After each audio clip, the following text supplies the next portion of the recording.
កំពុងធំមានភ្នំសន្តុងខេត្តកំពុងធំមានភ្នំសន្តុងមានសម្បូរព្រៃកុងប្រាសាទដូនតាកំពុងស្ពឺល្បាញល្បីមានទាំងភ្នំខ្នំសាកំពុងស្ពឺល្បាញល្បីមានទាំងភ្នំខ្នំសាឆ្នេរកែសែនល្អអស្ចារ្យទេសចរត្រៀមត្រាហោហាយ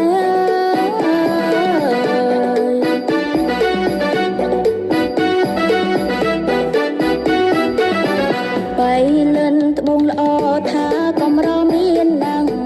បៃលិនត្បូងល្អថាកំរមានណាំងសៀមរាបសែនឡឡាំងមានប្រាសាទអង្គរកំពតដួងច័ន្ទមានភ្នំបូកគោសែនល្អ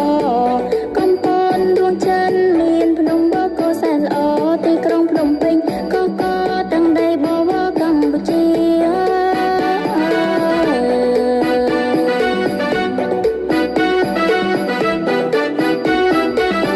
ស្ទឹងត្រែងព្រះវិហារគឺជាទីមនោរម្យស្ទឹងត្រែងព្រះវិហារគឺជាទីមនោរម្យមណ្ឌលគិរីសុខុមសម្បូរព្រៃភ្នំប្រឹងសាបាត់ដំបងល្អឆើតមានទាំងម្ហូបឆ្ងាញ់ពិសា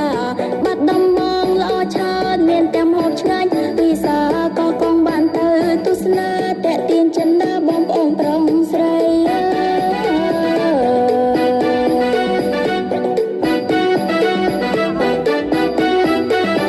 ក្រចេញសម្បូរផ្សោតថាជាប់មាត់ស្ទឹងត្រែងក្រចេញសម្បូរផ្សោតថាជាប់មាត់ស្ទឹងត្រែងឧត្តរមានជ័យព្រៃវែងសំរងសែនល្អឯងកំពុងសោមនៅឆ្ងាយអគារតូចធំច្រើនអនេកកំពុងសោមនៅឆ្ងាយអគារតូចធំច្រើនអនេកបន្ទាយមានជ័យល្អផ្លែកស្វាយរៀងកោភ្នែកនៅក្នុងចិនណា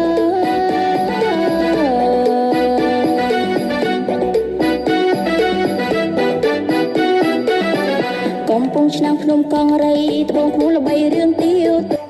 កំពុងឆ្នាំងភ្នំកងរៃត្បូងខ្លួនល្បីរឿងទាវទុំខែក